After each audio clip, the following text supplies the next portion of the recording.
Hello and welcome to another video by Deckgun Development. In this one, I'm going to be speaking about auto tag and auto rename tag. They're two extensions. So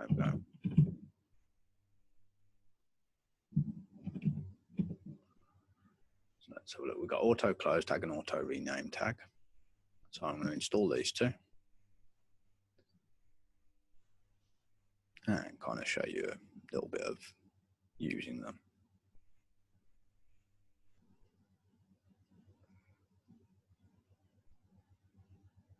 I'm pretty sure these will work the same sort of way, hopefully. Looks pretty cool. Let's reload that. These got suggested by Charletta Our PM.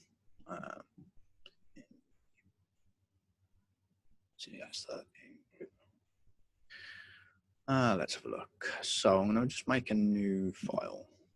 It's maybe a new component. I'm not going to make it in JSX because that'll kind of override with the JSX snippet. So I'm just going to go new file, my component.js. Okay, so we may as well just do the normal sort of React imports.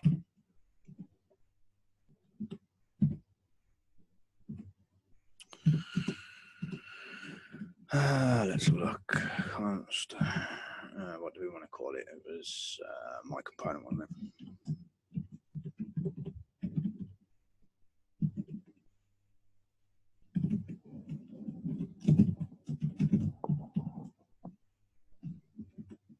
Let's just do that quickly. Let's say we now want to do return some JSX. Let's try this out.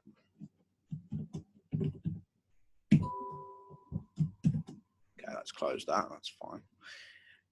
Now, let's say we have another div. I can't do div tab with the auto tag thing, but that's all right. So let's say we got another div and we have maybe some A tags, perhaps. I don't know. I'm just going to literally copy and paste a few of these. So we've got like 3 links. So now let's say we wanted to change this div into nav. Let's see if this works. So now that's really nice. It'll save loads of stuff. I mean, notice how when we just select our first bit, that it literally does that. But can we? Yeah, that's fine. So you could do like header instead of a div, and it'll change the bottom one as well, which is pretty cool. And that's literally that auto rename tag. The auto tag is allowing you to literally go, okay, I want a div, but I want it to close off the div at the same time, I believe. So that's quite nice.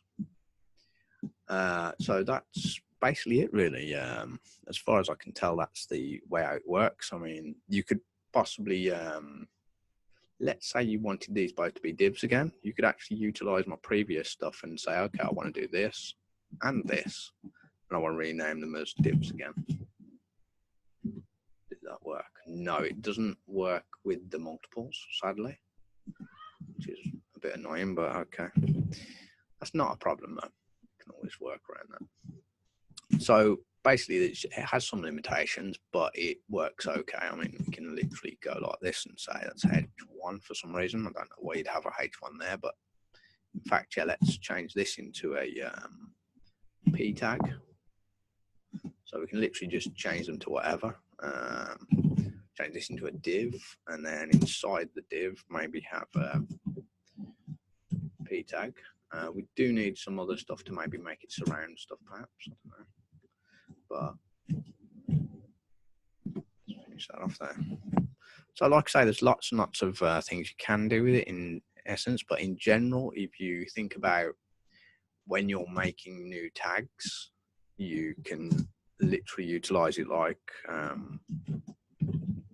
do do that and it'll close the tag off for you. That'll work in HTML, that'll work in JSX, that'll pretty much work in any sort of HTML markup sort of stuff. And that's fine. So I think that's really it. I will be coming out with another video soon about the actual JSX snippets, because they're a bit more of an in-depth thing. I didn't want to do them along with the other stuff. But I'll leave links in the description with the name of these two extensions, and let me know if they was useful, and let me know if there's anything else you guys want to actually see happen. Thanks a lot for watching.